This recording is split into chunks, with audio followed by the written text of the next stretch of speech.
ঢাকা জেলার আশুলিয়া থানাধীন বাইপাল এলাকার ঢাকা নবীনগর চন্দ্রা মহাসড়কের বাইপাল ব্রিজ সংলগ্ন উত্তর পাশে সবেদ আলী মার্কেটের সামনে পাকা রাস্তার ওপর সোনারতরী পরিবহন নামীয় যাত্রীবাহী বাস হতে ৪৮ বোতল মাদকদ্রব্য ফেনসিডিল সহ একজন নারী যাত্রীকে গ্রেপ্তার করেছে র্যাব-৪। প্রতিনিধি নাসিম খান জানান,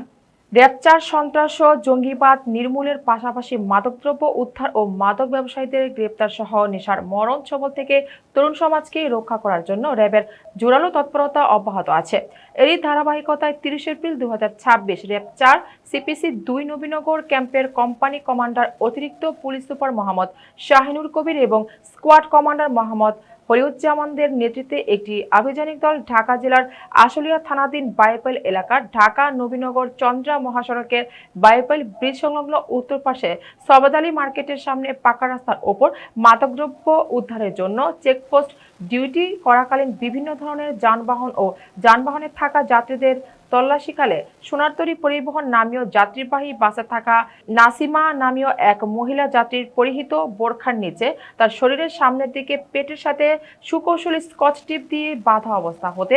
৪৮ বোতল মাদকদ্রব্য ফেনসিডিল উদ্ধার করা হয়। নাসিমার স্বামী মোহাম্মদ ইয়াসিন আলী, পিতা মৃত নূর মোহাম্মদ। চান্দুরিয়া থানা তানোর জেলা রাজশাহী প্রাথমিক জিজ্ঞাসাবাদে জানা যায় যে উক্ত আসামিরা দীর্ঘদিন যাবৎ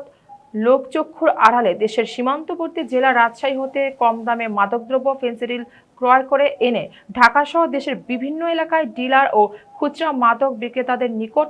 অধিক দামে বিক্রয় করে মাদক ব্যবসা পরিচালনা করে আসছিল।